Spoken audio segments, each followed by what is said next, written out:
told me the furnace is in the crawl space, but it's a pretty nice crawl space. So hoping for no rats, no raccoons, no no Christmas cats down there I'm gonna have to fight today. So this is the this door down here is gonna be where the furnace is at apparently. So I gotta walk down this hill here and we'll see what kind of furnace room they got. The fact that it's even a full-size door makes me optimistic.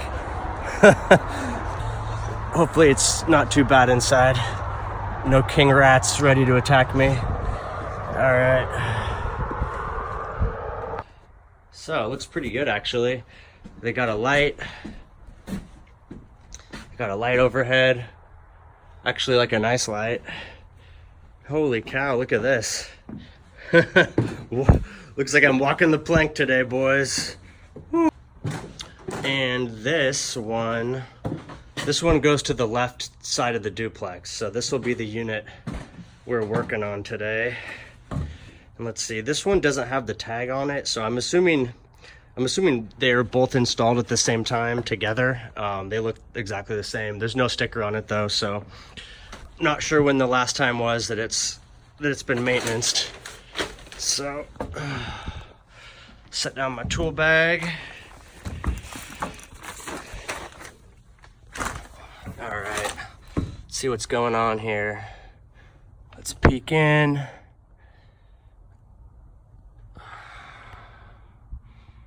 So I'm looking inside. I'm seeing a warning trouble code. What do we got? 1, 2, 3, 4, 5. Looks like 5 red. 1, 2, 3, 4, 5. Yep. I always count twice. Sometimes you might look in the window and it's like halfway through a error readout or something. So I always count my flashes twice. That's 5 red. So I'm gonna set the camera down for a minute. We'll pull off the door and we'll see what 5 red flashes means.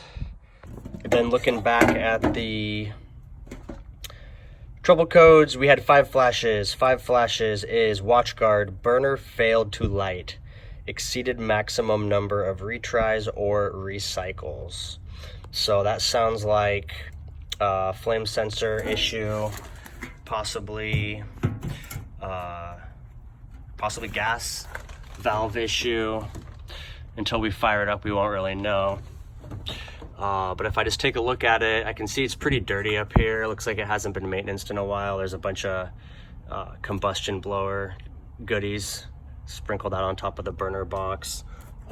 On this service call, probably the right thing to do is just to pull that whole burner box assembly and get it cleaned up. So we'll be looking at these 4 screws here to get that little manifold piece off, and then the 2 screws on each side of this tab here in the back. We'll pull those as well, and then that should give me access to the front of the burners.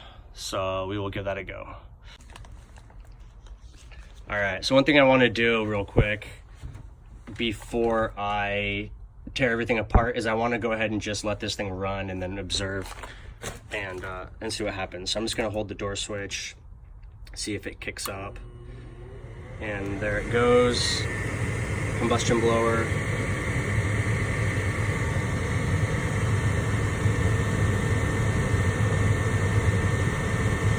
Give it a listen. See if we hear the igniter clicking. Oh, there it is. So the igniter's going. So we know the igniter's good. See if that light's off.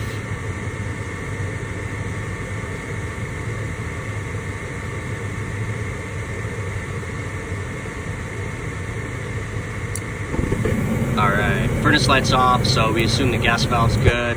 Oh, there, it kicked off like right away.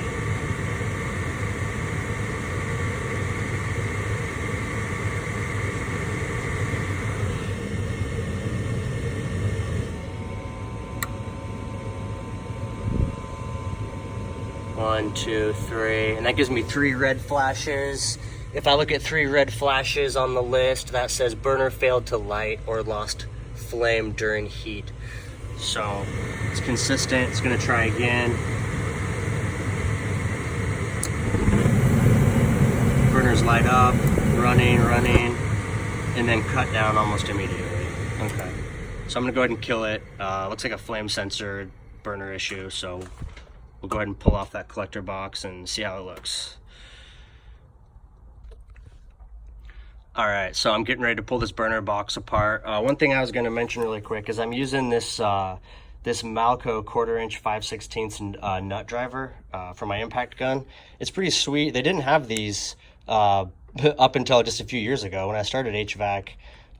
You know, you had to have a separate nut driver for each size, but then now they have this design where this thing pulls right off.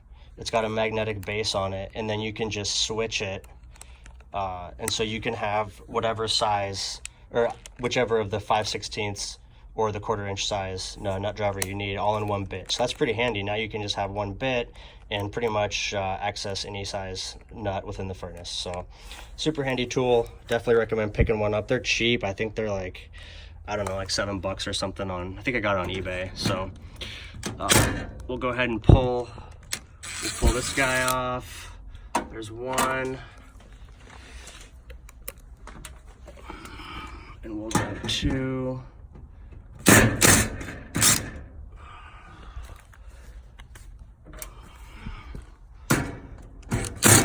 3. And then I think before I pull off that last one, I'm gonna go ahead and I'm gonna pull this ground wire right here really quick so that doesn't get strained. So we'll pull that up, and then we'll hit this last screw here, and then that manifold will come off.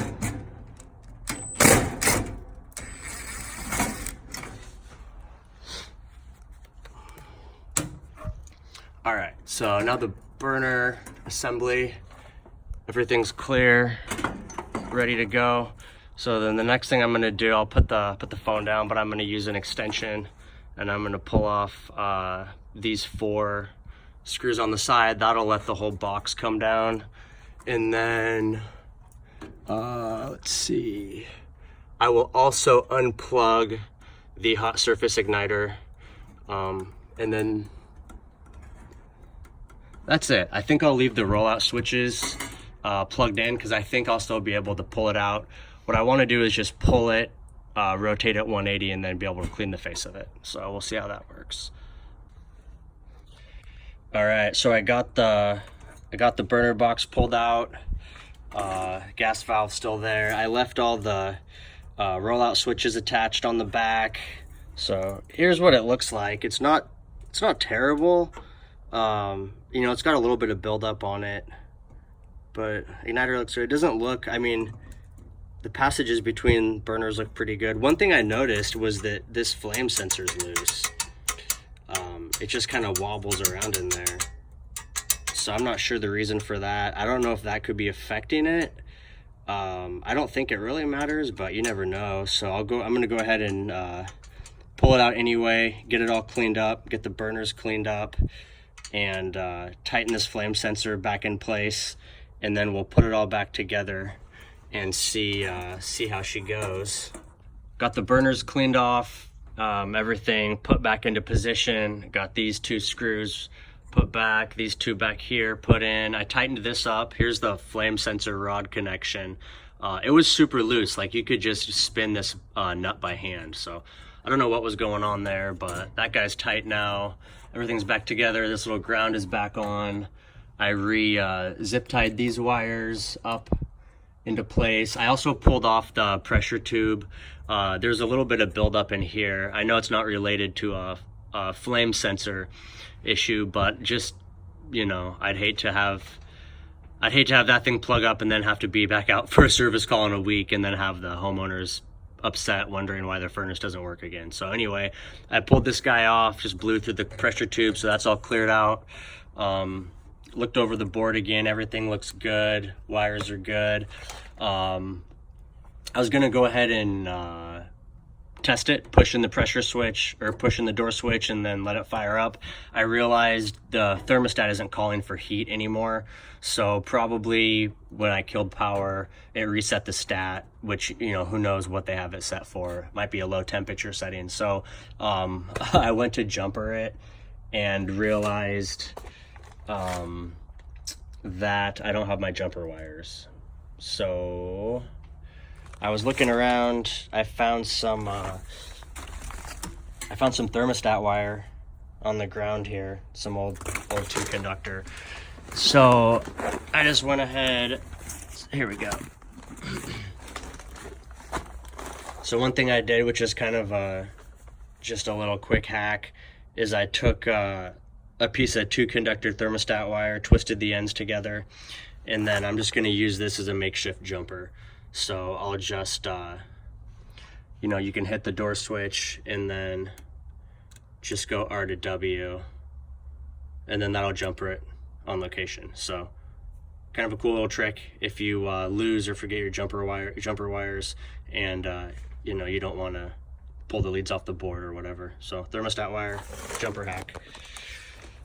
All right, so here we go. We'll go ahead and everything looks good. So I'm just gonna slap the door on, and we'll see what she does here. It should be good to go.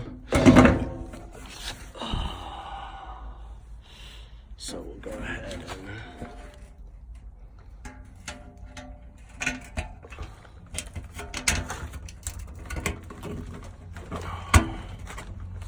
yeah.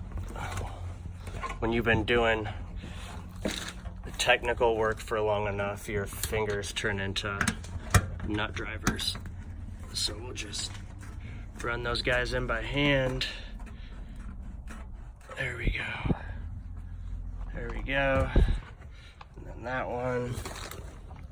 And we'll hit the switch. Okay.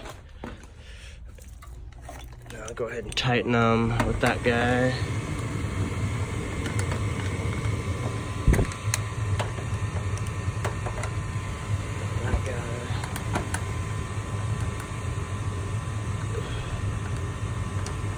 Okay. All right, let's see what's going on. So I'm getting an igniter. See what happens next. I'm hoping for ignition, and I'm hoping for it to stay on for the whole cycle.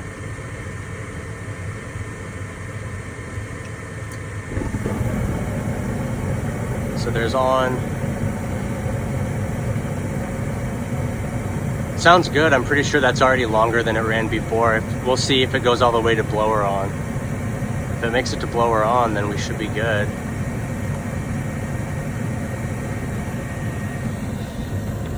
Let's see.